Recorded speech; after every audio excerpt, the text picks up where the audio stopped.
El CESJAL presenta un programa del Consejo Económico y Social del Estado de Jalisco para el Desarrollo y la Competitividad. Enfoque Ciudadano. Bienvenidos a Enfoque Ciudadano, una producción del Consejo Económico y Social del Estado de Jalisco para el Desarrollo y la Competitividad, CESJAL. Nuestro programa de hoy lleva como título El transporte público bajo la lupa ciudadana. Bienvenidos. A partir de la publicación en el Periódico Oficial del Estado de Jalisco el pasado 15 de marzo del Reglamento para regular el servicio de transporte público en el Estado, en cuyo artículo 7º señala que se contará con la participación ciudadana a través de un observatorio ciudadano, se esperaba la publicación del acuerdo del gobernador del Estado en el que se expiden los lineamientos de dicho observatorio. Esta publicación ocurrió el pasado 7 de abril. Entre los aspectos más relevantes de este acuerdo, encontramos que el Observatorio Ciudadano es un organismo ciudadano y técnico, especializado, de carácter consultivo y vinculante, que se constituye como la instancia ciudadana facultada para opinar y emitir dictámenes, estudios, propuestas y recomendaciones técnicas orientadas a resolver los problemas del transporte público de pasajeros en el Estado, principalmente dirigidos a su mejoramiento, a fin de procurar la calidad, rentabilidad, sustentabilidad, eficiencia, higiene y seguridad del transporte público en sus dimensiones sociales, económicas y ambientales. Las decisiones adoptadas por el Observatorio Ciudadano conforme a lo establecido en el reglamento para regular el servicio de transporte público colectivo, masivo, de taxi y radiotaxi en el Estado de Jalisco serán obligatorias para las autoridades competentes en materia de movilidad y transporte en el Estado, quienes tendrán el deber de atender dichas propuestas y solo podrán excusarse cuando exista imposibilidad para implementarlas, determinación que deberán fundar y motivar por escrito. El 11 de abril, el Observatorio Ciudadano tuvo su primera sesión en la que se realizó la elección del coordinador y el secretario técnico de dicho organismo. Dado que el CESJAL tendrá una activa participación en este observatorio y por el interés que ha despertado este tema en nuestra sociedad, hemos invitado al coordinador de este observatorio ciudadano, José Alberto Galarza Villaseñor, representante de la Federación de Estudiantes Universitarios, al secretario técnico, doctor Mario Silva Rodríguez, representante del colectivo Ecologista Jalisco, al maestro José de Jesús Gutiérrez Rodríguez, representante de Red Ciudadana, y a Óscar Ábrego de León, representante de CESJAL. Vamos a verlo. Bien, Mario, y en este caso, ¿quiénes son los integrantes de este Observatorio Ciudadano? Bueno, participan en el Observatorio Ciudadano de Movilidad y Transporte Público de Jalisco 15 representantes de organismos que van desde lo empresarial, universidades hasta asociaciones civiles. En el lado universitario está la Universidad de Guadalajara, el Tecnológico de Monterrey, el ITESO, el Colegio Jalisco, la Universidad del Valle de Temajac y también un representante de los institutos tecnológicos en el Estado. De las asociaciones civiles participa Red Ciudadana AC, Víctimas de Violencia Vial Asociación Civil, el Colectivo Ecologista Jalisco AC, Plataforma Metropolitana para la Sustentabilidad y representando a los estudiantes, la Federación de Estudiantes Universitarios. También participa el CESJAL, la Coparmex, el Consejo de Cámaras Industriales de Jalisco y finalmente un representante de la Organización Panamericana de la Salud. La mesa se complementa con secretarios e integrantes del gabinete tanto de la Secretaría de Movilidad, Secretaría de Salud, General de Gobierno, del Trabajo y Previsión Social y la CEMADET, así como otros órganos desconcentrados como el Consejo Estatal para Atención de Accidentes en el Estado y del propio Instituto de Movilidad. Muy completo entonces, muy Es completo. una mesa bastante plural, yo creo que con esta fuerte presencia universitaria, social y empresarial, que somos los que tomamos decisiones, tenemos voz y voto en este observatorio y los participantes del gobierno pues se entiende que están en una función de interlocución, están para opinar, compartir información y sobre todo pues para acatar las determinaciones que toma este espacio. Y hablando de la cuestión de recomendaciones, ¿cómo piensan ustedes utilizar la experiencia de todos estos organismos?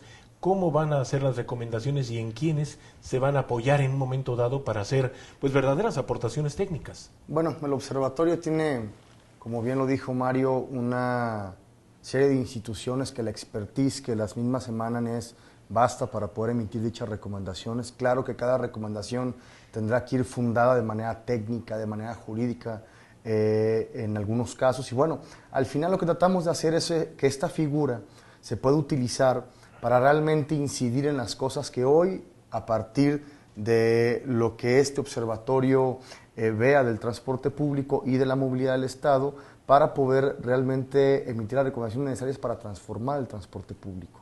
Tenemos un tema complejo y necesitamos la experticia de las universidades, de los consejos empresariales, de los colectivos, de los organismos ciudadanos, para poder fundamentar de manera sólida cada una de estas recomendaciones y sobre todo ver a partir de la primera si realmente el Estado va a acatar lo que este observatorio así señala. Bueno, y hay un tema, Mario, en el que nos gustaría profundizar, que de alguna manera, bueno, pues flota aquí en el ambiente, pero que es muy importante, que es el aspecto vinculatorio. ¿Nos quieres explicar qué es eso? Bueno, en términos concretos es que lo que se establezca como recomendación es obligatorio para el gobierno, para las entidades del gobierno del Estado que tengan relación con esta materia. Esto es inédito. Yo tengo algunos años participando en consejos consultivos en el ámbito federal, estatal y municipal. La principal queja, tanto de esos espacios como de otros, como el propio trabajo tan importante que hace el CESGAL, es que, a ver, si estamos reuniendo talento, conocimiento y expertise técnica para emitir una recomendación sobre aspectos o temas que preocupan para la vida del Estado, pues debieran ser obligatorias, porque si tienen este soporte, ¿por qué no se van a llevar a la ejecución? La historia de las entidades en figuras de consejos, observatorios o espacios de participación siempre ha sido muy desagradable en esta parte. No tienen un efecto realmente importante para que sea obligatorio. Este observatorio sí, como decía José Alberto hace un momento, el problema que tenemos es que en una coyuntura de tanta tragedia se tuvieron que tomar medidas así de drásticas.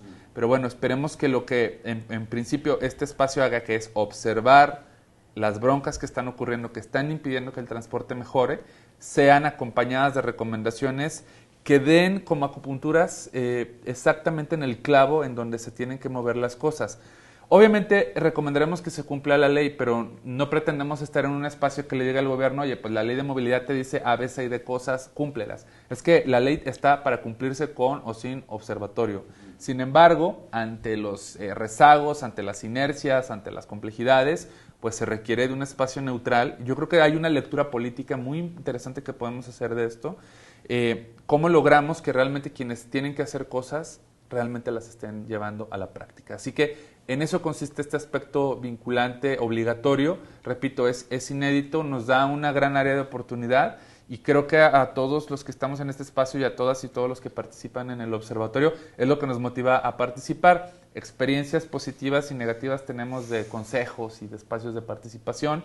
Esperemos lograr encauzar esto y que, a diferencia también de otros mecanismos, este también está, digamos, gobernado no nomás por el tema de la coordinación y la Secretaría Técnica, sino por quienes participamos, por gente que no tenemos ninguna vinculación con el gobierno. Claro. Y bueno, hablando del decreto, el decreto dice que el observatorio tiene facultades para opinar, emitir recomendaciones técnicas y que se cumplan objetivos, y aquí enumera una serie de objetivos muy interesantes: calidad, modernización, seguridad, higiene, eficiencia, en fin. Pero hablando específicamente, por ejemplo, de calidad, ¿qué se va a hacer en torno a eso, Alberto? No, bueno, yo creo que no son cuestiones como nuevas, ¿no? Los abusos que vive la ciudadanía por parte del pulpo caminero se viven a diario y se viven de manera histórica, ¿no? Hoy lo que hay también es una respuesta de los ciudadanos por documentar las faltas de estos mismos y poderlas exponer ante la opinión pública, que eso es un elemento ya de participación ciudadana que ha detonado, ¿no?, toda la movilización que se ha dado en torno al tema del transporte público. Entonces, lo que hoy se tiene que hacer, Mario dijo una cosa muy importante: la ley se tiene que cumplir. Hoy necesitamos que el Estado tome su papel de Estado y empiece a obligar a los transportistas que cumplan con la ley. Si no se cumple, o si no hay un Estado que obligue el cumplimiento de sus leyes, pues entonces estamos en graves problemas, ¿no? Porque entonces vivimos una especie de anarquía, por lo menos en este tema del transporte público. Entonces, hoy lo que haremos del observatorio es hacer las recomendaciones técnicas para, como bien lo decía Mario, pegarle en los puntos importantes que se deben de dar en la modernización del transporte público y que las estaremos emitiendo en los próximos días. ¿Cuáles? Yo creo que deben de ser las mismas recomendaciones. Bien lo decía una de las integrantes de este observatorio, Alma Chávez. Tenemos que saber los indicadores, no solamente de las víctimas del transporte público, víctimas mortales, sino de quienes han sido también víctimas y han quedado lisiados, que han tenido un tipo de discapacidad por medio del transporte público. Primero, ver si el Estado tiene también estos datos, que es un dato interesante. Segundo, tenemos que emitir rápidamente las recomendaciones. Acaban de inaugurar la ruta segura y dentro de estas unidades, hablándolo precisamente con Mario, no se cumplen con una norma oficial mexicana en cuanto al tipo de motores ecológicos y bueno, tendríamos que hacer las recomendaciones para que en las próximas unidades que se tengan que se piensen adquirir tengan estas recomendaciones. Entonces, bueno, estaremos dando muchas recomendaciones, pero sobre todo para poder ayudar a que el gobierno tenga más claro cómo debe de tratarse el tema del transporte público y cómo debe de aplicarse algunos de los aspectos de la modernización que ya imperan en este tema. Sí, sin duda. Bueno, vamos a hacer una pequeña pausa, queridos amigos de Enfoque Ciudadano, y continuamos con nuestro programa dedicado precisamente a Observatorio Ciudadano. El Consejo Económico y Social del Estado de Jalisco para el Desarrollo y la Competitividad, CESJAL, es un órgano ciudadano, colegiado y autónomo, cuya tarea es ser la voz de la sociedad civil organizada ante las instancias gubernamentales. El CESJAL emite recomendaciones de cuenta propia y puede ser consultado por las autoridades municipales y estatales para dar una opinión.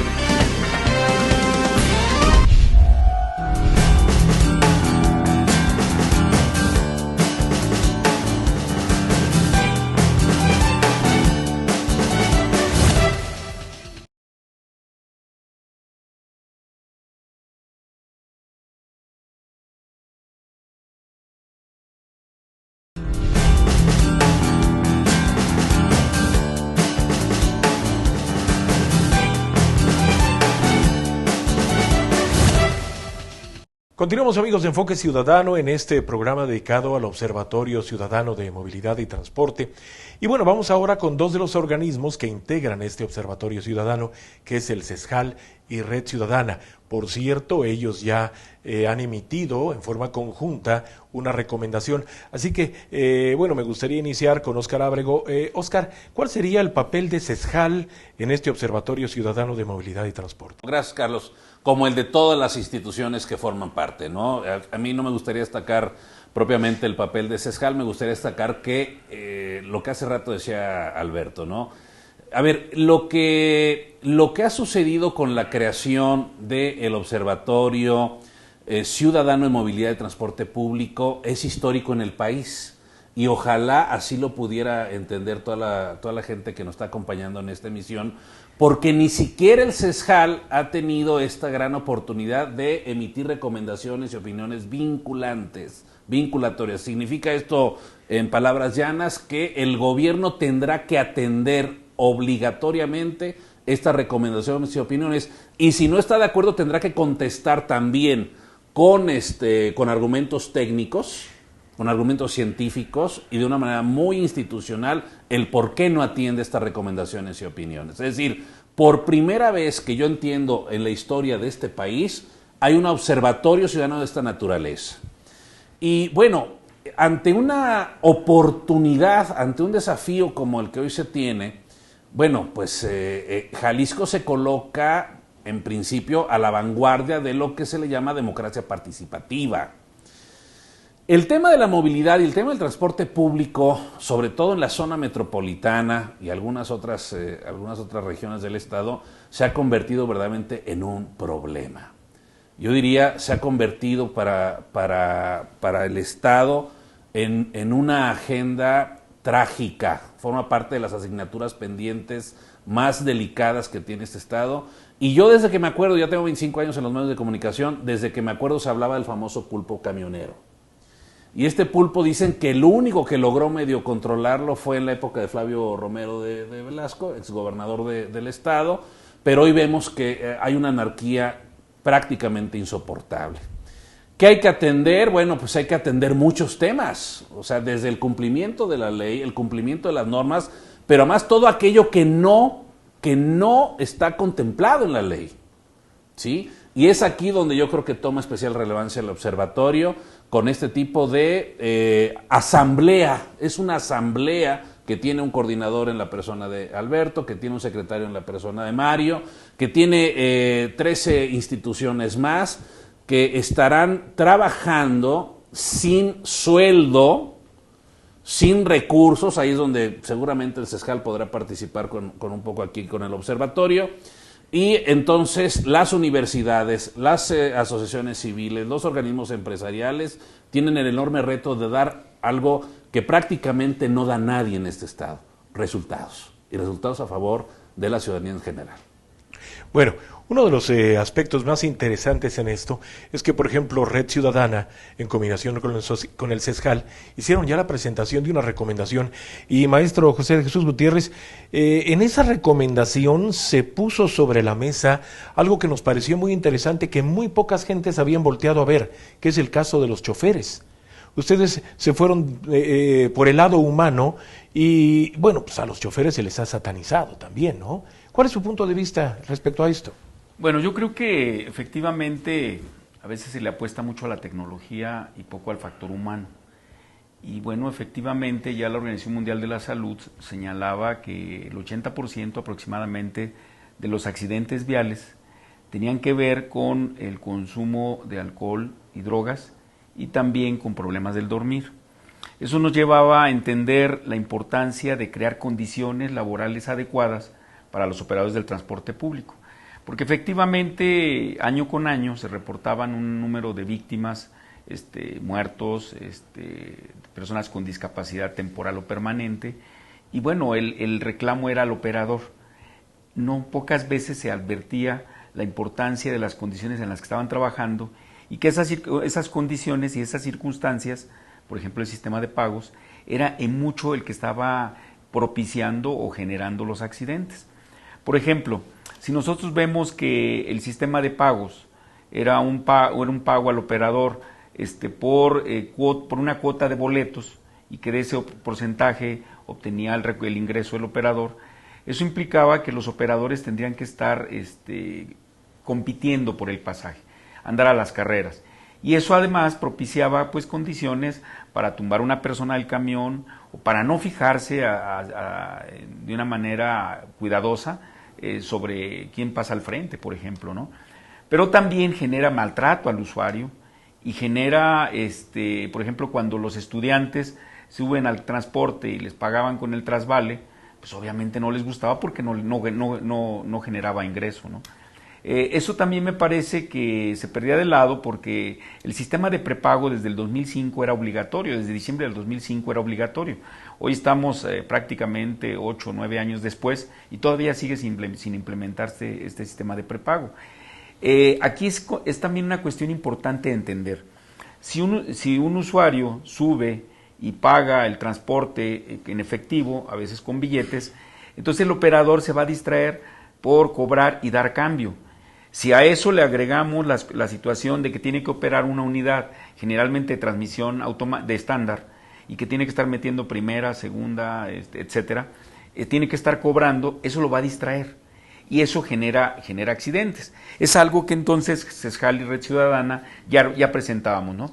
Pero también los turnos de trabajo. Uh-huh. Los turnos de trabajo, generalmente un operador entraba a trabajar a las 11 de la mañana, 12 del día, y trabajaba toda la tarde hasta en la noche, ya entrada 11, 12 de la noche, de aquí a que vuelve a cargar diésel, de aquí a que llega a su casa, cena, a lo mejor anda durmiéndose entre 12 y 1 de la mañana, ¿no?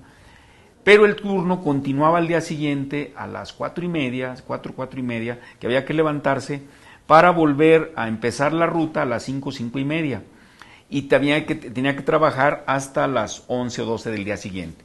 Si bien es cierto que al día siguiente descansaba, pero esas condiciones propiciaban que pudiera dormir poco. Y esto implica dos cosas, ¿no? Implica lo que ya mencionaba de la Organización Mundial de la Salud, el que no tiene la eficiencia perceptual y de psicomotricidad para poder operar de una manera adecuada la unidad. Claro. Eso implicaba a su vez capacitación. Por eso el CESJAL y una vez más Red Ciudadana recomendábamos 3 tipos de capacitación, pero inclusive un programa de capacitación muy formal, donde se ubicara un tipo de capacitación técnica y otra humanística, que generalmente se le apuesta a la técnica, no a la humanística, ¿no? En ese sentido, un tipo de capacitación era para los operadores, pero también para los supervisores. Esta situación que nos acaban de comentar del supervisor es un ejemplo, ¿no? Que a los supervisores hay que capacitarlos. Claro. Y también implica capacitar al dueño de la unidad. Hay que entender que el dueño de la unidad es un empresario y que el empresario tiene que capacitarse para poder ofrecer un servicio de transporte público que nosotros ubicamos, ya lo planteamos en el observatorio, con 5 características. Seguro, seguro incluyente, de bajo costo o accesible económicamente, ecológico y digno. Con esas 5 características hay que trabajar para que las pueda entender el concesionario, el permisionario, y eso lo traduzca en las relaciones laborales, en el sistema de pago, en las condiciones de trabajo, hasta en las características de la unidad. Entonces, esa es una parte de la recomendación que en su momento emitieron CESJAL y Red Ciudadana, y que afortunadamente creo que hubo buen eco en las autoridades. Hoy se está haciendo un trabajo importante, no suficiente, y eso otra vez nos vuelve a meter al Observatorio Ciudadano, a darle seguimiento a estas situaciones que son fundamentales para asegurar un servicio de transporte seguro y digno para el ciudadano. Claro. Y bueno, como verán ustedes entonces, son muchos los ángulos que tiene este problema. Óscar, en ese sentido, uno de los aspectos más importantes es la creación de comisiones dentro del observatorio. Tendrá que haber una comisión, yo creo que será parte de la próxima asamblea. Aquí dependerá mucho de nuestro coordinador y nuestro secretario, si lo ven a bien, crear, por ejemplo, una comisión de comunicación. O sea, es decir, este observatorio, entre sus atribuciones más sensibles, tendrá que ver con difundir no solamente sus actividades, sino dar a conocer a la gente cuáles son las exigencias o cuáles son las dolencias más importantes del sistema de transporte público, pero también, ¿por qué no decirlo?, cuáles han sido los avances que se tienen, ¿no? Ahora, pero me regreso, y habrá otras comisiones como la que tiene que ver con atención a víctimas, que por supuesto esta comisión tendrá que, por lo menos propondremos que se forme, y como otras comisiones que ya se plantean en el propio acuerdo. Pero hay un tema que yo quisiera rescatar de lo que ha dicho nuestro amigo Pepe, Carlos, amigas y amigos, que tiene que ver con darle un sentido humanista, humano, porque al darle este sentido al transporte público, nos incorporamos a las demás variables que tiene que ver el ecológico, que tiene que ver el económico, que tiene que ver el de la calidad, el de la calidez, es decir, todas estas variables que integran a un sistema de transporte público humano. Y es ahí donde nos hemos perdido y comparados con otras naciones estamos muy atrás. Por ejemplo, pongo un ejemplo que cuando de veras piensas en esto dices, caray, de veras es que pasan las de Caín los conductores del transporte público. Imagínate tú que con este horario que ya nos platicaba Pepe, no se pueden, por ejemplo, detener para ir al baño. ¿Qué sucede cuando un conductor del transporte público tiene a su hijo enfermo y que no lo puede hacer porque tiene necesariamente que estar conduciendo un camión de quién sabe cuántas toneladas, ¿sí? Y además atendiendo a la gente, y además habrá que saber qué es lo que piensa el conductor de una unidad del transporte público cuando tiene enfermo a su hija, por ejemplo, y se sube un cuate que pretende asaltarlo. O sea, a ver, son una serie de condiciones que atentan justamente contra la dignidad de esta persona que nos está dando un servicio. Por eso fue tan importante estas recomendaciones que emitió Red Ciudadana, porque no solamente hace rato, antes de empezar el programa, lo comentábamos aquí, quienes estábamos aquí. A ver, en el tema del transporte público, como en el tema de la movilidad, el tema es la persona. Ese es el tema de la movilidad. No es ni el peatón, no es ni los ciclistas, no es el conductor, no es el que hace uso, no somos los automovilistas, es la persona. Y de ahí se desprende todo lo demás. Yo creo que ese será uno de los grandes retos de este observatorio, es decir, dignificar al transporte público, pero a partir de una concepción humana, humanista. Y continuaremos, amigos nuestros, en Enfoque Ciudadano, esta producción del CESJAL, el Consejo Económico y Social para el Desarrollo y la Competitividad. Regresamos después de esta pausa. El CESJAL es joven. Fue creado por ley en 2004 y se integró en 2005. Evoluciona y construye su identidad ante la sociedad civil. Aprende de su propia experiencia, perfeccionándose como espacio de interlocución entre la sociedad y el gobierno. Somos un organismo en constante búsqueda para favorecer el diálogo, profesionalizar las propuestas de la sociedad civil y asegurar la continuidad de los proyectos, independientemente de transiciones gubernamentales o de otra índole. Al ser un espacio abierto a la deliberación sobre temas de trascendencia, el CESJAL es un buen consejo ciudadano.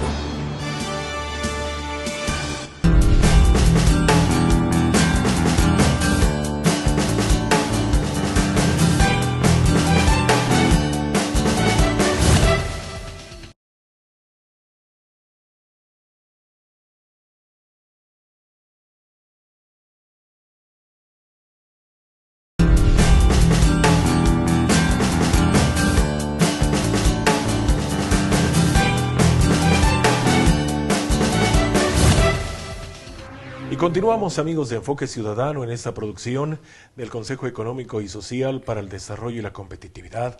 Y bueno, Mario, después de haber escuchado a Óscar, después de haber escuchado a Pepe y de estas aportaciones, nos da la impresión realmente que no están haciendo de cero este observatorio. No estamos haciendo de cero. Hay una historia de propuestas tanto de la academia como de la sociedad civil. Ya Red Ciudadana, por ejemplo, ha realizado en diferentes épocas más de 4 foros, hay recomendaciones que han establecido.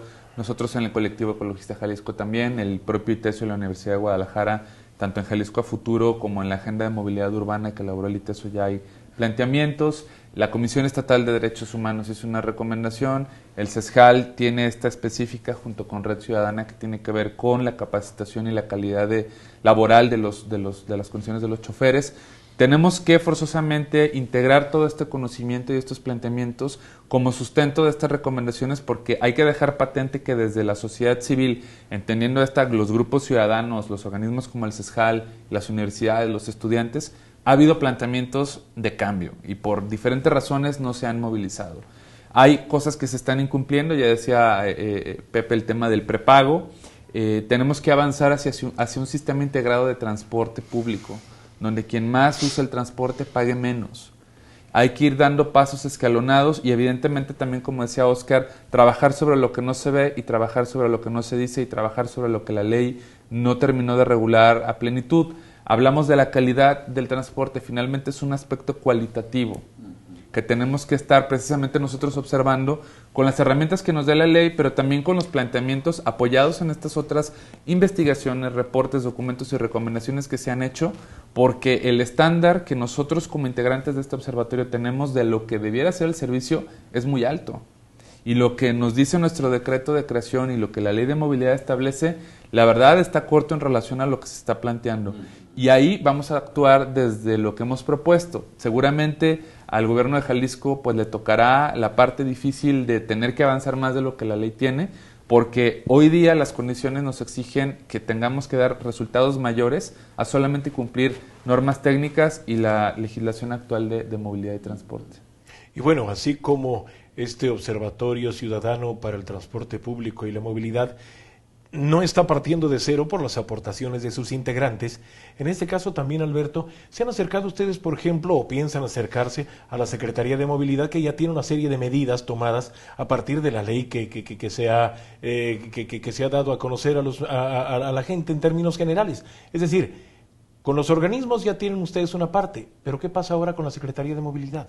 No, bueno, la Secretaría de Movilidad ha hecho un planteamiento que para muchos de nosotros se nos ha hecho muy lento en su cumplimiento. Estamos hablando de que la ley de movilidad se aprobó en octubre del año pasado y hasta la fecha no hay prepago, no cumplen las unidades con los requerimientos tecnológicos necesarios como el GPS, el sistema de puertas, las cámaras de vigilancia, etc. Entonces, no, yo creo que lo que hoy la Secretaría de Movilidad debe de hacer para poder salir a flote con este tema es, primero, escuchar al observatorio, segundo, hacer que se cumpla la ley, tercero, quienes no cumplan la ley, retiren las concesiones y dénselas a quien sí puede cumplir o quien sí quiere cumplir con los requisitos que hoy emana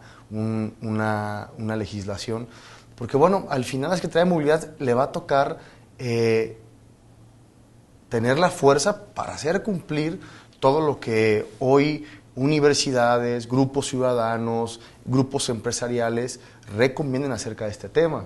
Entonces, para poder hacer una buena gestión la Secretaría de Movilidad debe de rápidamente hacer cumplir la ley, rápidamente acatar las recomendaciones, rápidamente tener modernidad y tecnología en el sistema del transporte público, tener capacitación que tenga una parte, que tenga, como dice Pepe, la parte técnica, pero la parte también humanística.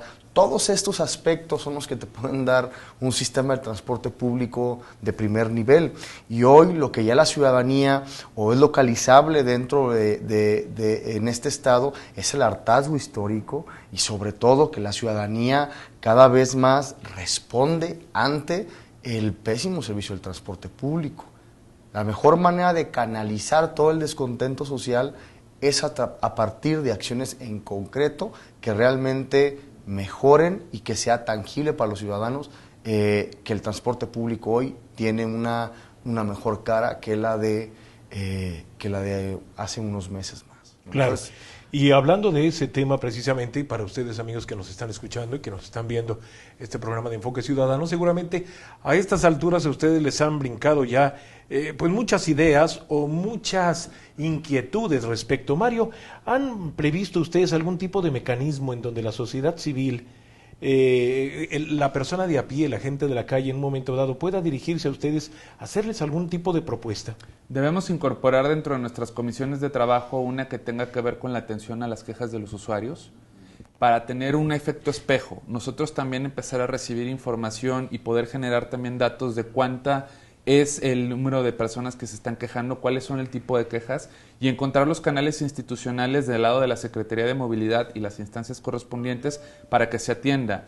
Hoy día, yo te lo digo como usuario, Carlos, del transporte público, la ruta 622 que fue reportado de supervisor recientemente por este hecho, yo tengo un historial en redes sociales de cuando menos 15 reportes, en los que siempre me llega un correo de muchas gracias, tu reporte llegó, pero nunca se me ha explicado por qué a veces pasan 3 seguidos, por qué los tiempos de paso entre una unidad y otra llegan a ser de 30 minutos, por qué hay mal servicio, por qué nos deja a 10 personas esperando en una parada con la mano estirada y no nos levanta. Entonces, necesitamos generar mecanismos que le den certidumbre al usuario, a la persona, como decía hace un momento Oscar, en que quejarse sirve de algo porque tiene un efecto transformador en el servicio. Esa parte evidentemente tendremos que trabajarla.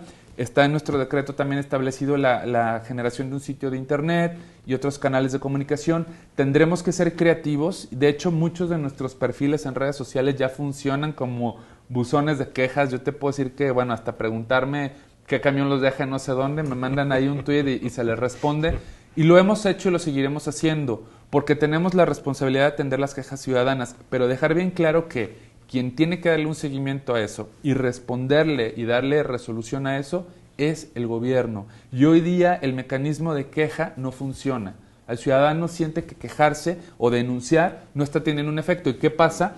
Otra situación de redes sociales, los videos que están demostrando ser muchísimo más efectivos que los mecanismos institucionales. Qué bueno que estén estas expresiones, pero tenemos que asegurar mecanismos institucionales eficientes. El reto del gobierno es doble, porque todas estas transformaciones de las que hemos hablado las tienen que hacer ya.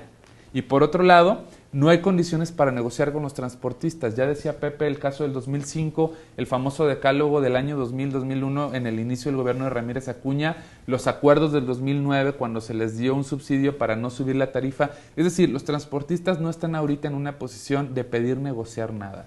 O sea, hay un contexto social muy tenso y la gente está pidiendo resultados. Caso diferente hubiera sido hace 4 años, donde esta voluntad pudo haberse sentado a una mesa de discusión. Hoy día tienen que dar resultados, hoy día las secretarías de este gabinete, de este gobierno estatal, este gabinete, tiene que estar simultáneamente, y eso hace más compleja lo que decía Oscar hace un momento, la acción que todo el mundo necesita, que es tener resultados.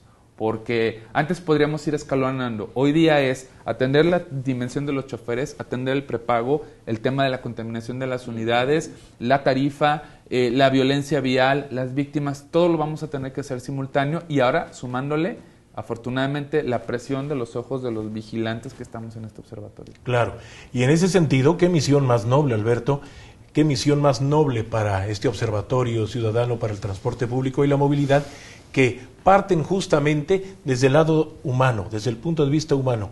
La materia prima, a final de cuentas, es el ser humano.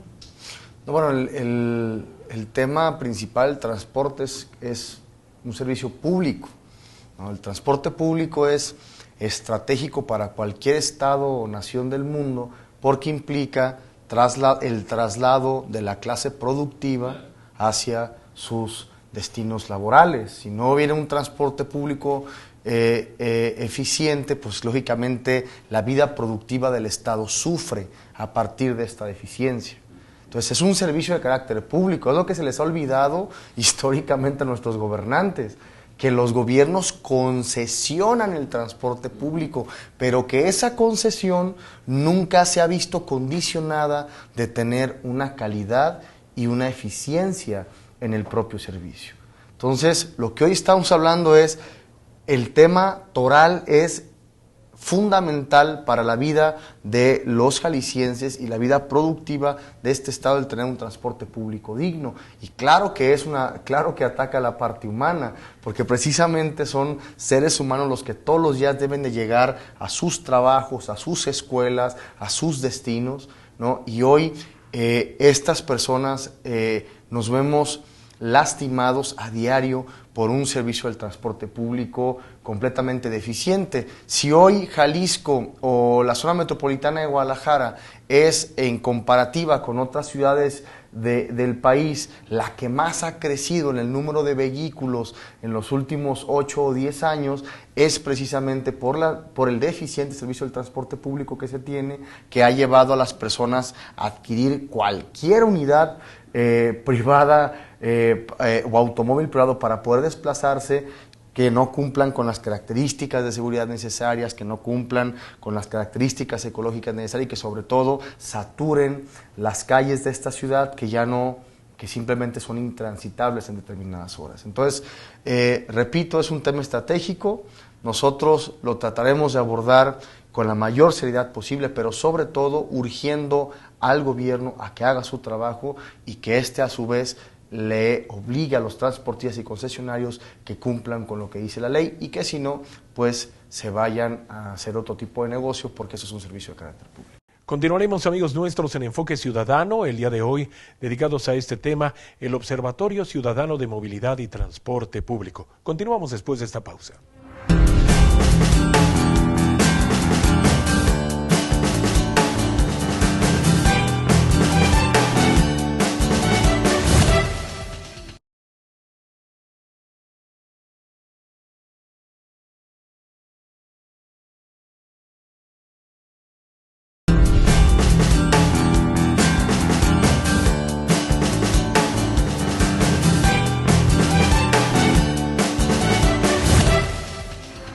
Bien, amigos de Enfoque Ciudadano, estamos llegando al final de esta producción del Consejo Económico y Social del Estado de Jalisco para el Desarrollo y la Competitividad, el CESJAL. Este programa ha sido dedicado al Observatorio Ciudadano del Transporte Público y Movilidad. ¿Y qué les parece si vamos entrando en conclusiones? Conclusiones, Alberto. Bueno, yo creo que el trabajo que debe hacer el observatorio es importantísimo para el tema de la movilidad del transporte público. Lo único que esperemos es que a partir de la primera recomendación sea atendida a la brevedad por parte de las autoridades de gobierno y que de esta manera podamos meter en una dinámica positiva la las mismas recomendaciones que emitamos por parte del observatorio y que puedan desencadenar en una mejora del transporte público lo más rápido posible. Hoy el tiempo apremia, los ciudadanos están muy molestos por el tema del transporte público, los jaliscienses están completamente decepcionados del actuar histórico de los gobiernos en este tema, y bueno, pues esperemos que a partir de esta creación del observatorio y de esta apertura que tiene el actual gobierno se puedan dar las transformaciones necesarias en un tema que apremia a la sociedad. Muy bien, Mario, tus conclusiones. Bueno, el reto que tenemos es muy grande. Yo creo que los integrantes del observatorio son personas que tienen una trayectoria probada, con propuestas, con planteamientos. Vamos a seguir haciendo lo que durante muchos años hemos estado realizando, solamente ahora con un mecanismo que nos abre la ventana de oportunidad de generar una incidencia estructural sobre las decisiones que está tomando el gobierno, y también decir que no nos centraremos solo en el área metropolitana de Guadalajara. Es donde han estado pasando los problemas más significativos, pero también en Puerto Vallarta ha habido accidentes, pero también en Ocotlán pasan cosas, Ciudad Guzmán, Tuxpan, Autlán, Colotlán, es decir, hay muchas ciudades medias del estado de Jalisco que también nos corresponde y nos compete generar comentarios sobre esos otros espacios urbanos. Vamos a trabajar prioritariamente en el área metropolitana de Guadalajara por el tamaño del problema, pero decirles a quienes nos ven y a quienes tienen familia, vida productiva, académica en otros lugares de Jalisco, también este observatorio tendrá que trabajar hacia allá. Repito, tenemos un reto muy grande, no hay recursos económicos para que trabajemos, hay mucha voluntad, hay mucho conocimiento, hay mucha expertise, y creo que tenemos posibilidades de que nuestras primeras recomendaciones vayan bien encaminadas, y para eso será para nosotros la prueba de fuego. Si realmente nuestras primeras recomendaciones se cumplen, querrá decir que desde el lado gubernamental hay una disponibilidad real de transformar las cosas. Pepe, tus conclusiones. Bueno, primera, yo considero que el tema del transporte público es un tema amplísimo y que habrá que trabajar mucho en esto, en muchos temas.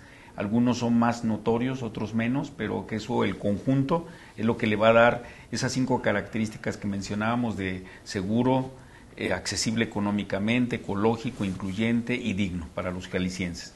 La segunda conclusión, me parece que es importantísimo entender que esto del transporte público no está suscrito nada más a la zona metropolitana de Guadalajara, sino que incluye a las ciudades medias y a las pequeñas ciudades del estado. No esperemos que el transporte público sea un problema como lo está haciendo en Guadalajara, que sucede eso en el interior del estado. Y tercero, que paralelamente a esto tendremos que trabajar la cuestión de la movilidad. Y la movilidad a su vez es otro problema, porque ahí nosotros entendemos, y ya lo planteamos en la asamblea del observatorio, que tenemos que promover un estudio de desarrollo, de crecimiento de la ciudad, a corto, mediano y largo plazo, porque solamente en ese contexto es como podemos tener también un programa de desarrollo del servicio de transporte público urbano coherente y congruente. De hecho, me das la oportunidad de hacer una muy prudente aclaración. Yo estoy diciendo a lo largo del programa Observatorio Ciudadano de Transporte Público y Movilidad, y no, el nombre correcto es Observatorio Ciudadano de Movilidad y Transporte Público, así que gracias por eso, Pepe. Óscar, tus conclusiones. Bueno, dos cosas. Yo creo que se ha dicho ya por parte tanto de Pepe como de Mario como de Alberto la sustancia de lo que se espera del transporte público y yo diría también del observatorio. Pero también hay un elemento que yo lo considero que es clave y que este observatorio tendrá que trabajar también en la concientización del usuario del transporte público. ¿Por qué? Porque, a ver, se le exige mucho a los empresarios, se le exige mucho al gobierno, porque además hay que hacerlo, o sea, digo, por favor, no está regateando nada. Se le exige mucho al conductor del transporte público, se le exige mucho a los supervisores del sistema de transporte, pero también necesitamos exigirnos como sociedad. Es decir, en gran medida la dignificación del transporte público tendrá que ver con el comportamiento, con la coadyuvancia del usuario del transporte público. Porque si vemos que en las unidades del transporte público hay quien, desde el hecho de ensuciar la unidad, desde el hecho de romperle los asientos, de rasgarle las vestiduras, de pintar la estructura, pues ese atenta contra el mismo usuario. no atenta contra el chofer, no atenta contra el dueño, atenta contra quien utiliza el transporte público. Yo creo que es una de las funciones sustantivas también que tendrá que emprender este observatorio, y por eso fue que Red Ciudadana y CESJAL recientemente emitieron estos comentarios, estas opiniones, que inmediatamente, por cierto, tuvieron eco en el gobierno del estado, a favor de que no todos los conductores del transporte público son malos. No todos los conductores del transporte público son indecentes o son majaderos. No todos los propietarios del transporte público son personas inconscientes. También hay que comenzar a dimensionar este desafío en su justa proporción. De tal manera que creo que tenemos que, como un primer paso, festejar que hay esta oportunidad histórica en la que gente comprometida como la que hemos ya escuchado se integra en un solo esfuerzo para un fin muy noble, que es la dignificación del transporte público a partir de lo más importante que existe, que es la persona. Es con lo que concluiría, Carlos. En la sesión del Pleno correspondiente al mes de abril del Consejo Económico y Social del Estado de Jalisco para el Desarrollo y la Competitividad, CESJAL, se desprendió información importante que aquí les presentamos. El presidente de la Comisión de Seguridad Jurídica Pública y Laboral, Carlos Arias Hernández, representante de la CTM, presentó el dictamen para su aprobación que contiene 29 recomendaciones específicas para contar con un empleo digno y decente en Jalisco. Este dictamen es el resultado de la consulta realizada a todos los actores de la sociedad económico-político, empresarial, sindical, laboral, académico y sociedad civil, durante el Foro Jalisco hacia un empleo digno y decente, que se llevó a cabo del 20 de junio al 1 de agosto del 2013. También se dio a conocer de manera oficial que el Consejo Económico y Social del Estado de Jalisco, CESJAL, será el anfitrión del tercer encuentro de Consejos Económicos y Sociales en América Latina y el Caribe, CESALC, que tendrá lugar en abril del 2015.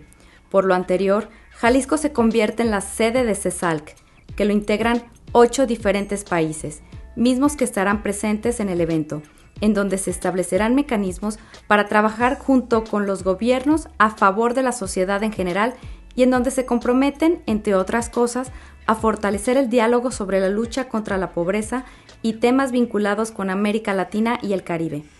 Además, el Consejo Económico y Social del Estado de Jalisco, representado por su presidente Jaime Enrique Michel Velasco, y el Ayuntamiento de Juanacatlán, que preside José Pastor Martínez Torres, firmaron un convenio de colaboración a favor de la competitividad de este municipio, que forma parte de la zona conurbada de Guadalajara. Y es así como llegamos al fin de una emisión más de Enfoque Ciudadano. Por su atención, gracias. Esperamos sus comentarios a opina@cesjal.org. Que pase muy buenas noches.